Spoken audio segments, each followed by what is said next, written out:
আসসালামু আলাইকুম প্রিয় শিক্ষার্থী বন্ধুরা, তোমরা সবাই কেমন আছো? আশা করি তোমরা সবাই ভালো আছো এবং সুস্থ আছো।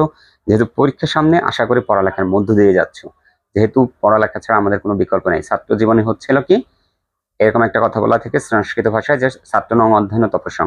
আমাদের ছাত্র জীবনের প্রধান তপস্যা হচ্ছে অধ্যয়ন করা, অর্থাৎ পড়াশোনা করা। সো তোমরা সেই পড়াশোনার মধ্যে দিয়ে যাও এবং ভালো একটা রেজাল্ট করে চাকরি, ভবিষ্যৎ, পরিবার, সমাজ সবার জন্য একটা ভালো কিছু বয়ে আনো, এই প্রত্যাশাই করি। তো আজকে আমরা তোমাদের জন্য নতুন একটা টপিক শুরু করবো। আমরা যেহেতু লাস্ট ন্যারেশনটা শেষ করছি এবং আমি গ্যারান্টি দিতে পারি যে ন্যারেশনের এই ক্লাসটা যদি কেউ মনোযোগ সহকারে দেখো একটু যে, তাহলে ন্যারেশনে তাদের কোনো সমস্যা থাকার কথা নয়। চলো আজকে আমরা একটু মডিফায়ার নিয়ে আলোচনা করবো।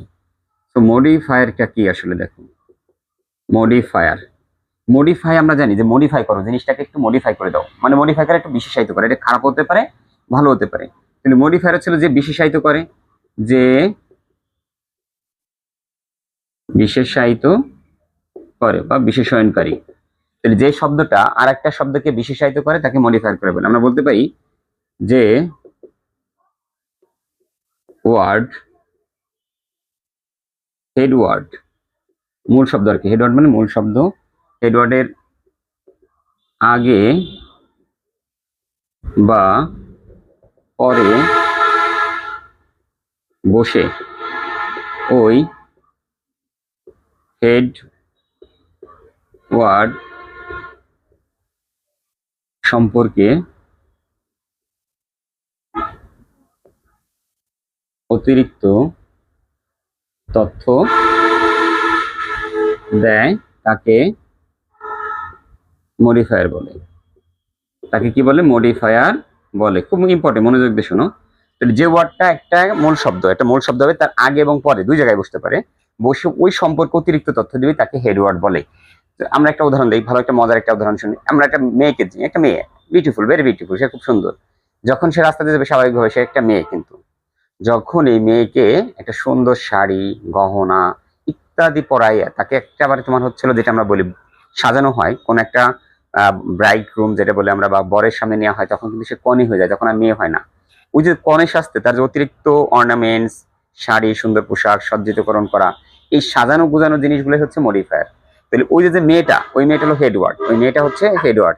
তার শাড়ি, তার গহনা, তার মেকআপ, তাকে অতিরিক্ত ভাবে জাঁকজমক করে সাজানো, এটাই হচ্ছে মডিফায়ার। আমি আশা করি তোমরা একটু বুঝতে পারবা ক্লিয়ারলি। যে একটা ওয়ার্ড থাকলো, যেমন হচ্ছে আমি একটা ম্যান দিলাম, দেখো লক্ষ্য রাখো, ম্যান লিখলাম কি, an old man,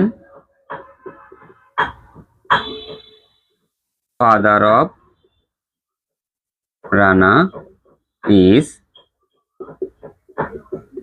sitting on the bench. এইখানে দেখো, এই যে ম্যান, এটা হলো হেডওয়ার্ড, এটা হলো হেডওয়ার্ড।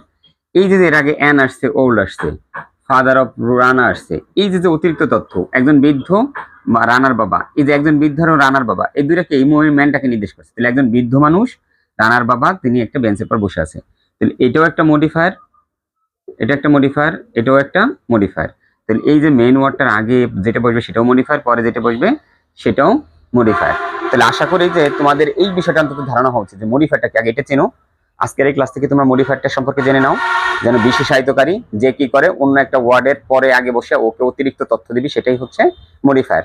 যদি এই কথাটুকু বুঝতে পারো, তাহলে আমরা পরবর্তী ক্লাসে যে প্রি মডিফায়ার এবং পোস্ট মডিফায়ার আছে, এটা খুব সুন্দর করে বুঝতে পারবো। তাহলে তোমাদের কাছে আশা থাকবে, মডিফায়ার কি সেটাকে চেনো, বিশেষায়নকারী যে অন্যকে বিশেষায়িত করে। মানে আমি অপরের জন্য সুখ বিলিয়ে নিজের সুখ বিলীন করে যায়, তাহলে মডিফায়ার হচ্ছে এরকম যে নিজেকে না চেনায় সে অন্যকে চেনায়, নিজেকে উজাড় করে, সে হচ্ছে মডিফায়ার। একটা ওয়ার্ড আসবে, তার আগে বসতে পারে, পরে বসে যে অতিরিক্ত তথ্য দিবে, সেই মডিফায়ার। এই মডিফায়ার সম্পর্কে আমাদের কনফিউশন থাকে, কারণ এসএসসিতে আমরা এই টপিকটার সাথে পরিচিত ছিলাম না।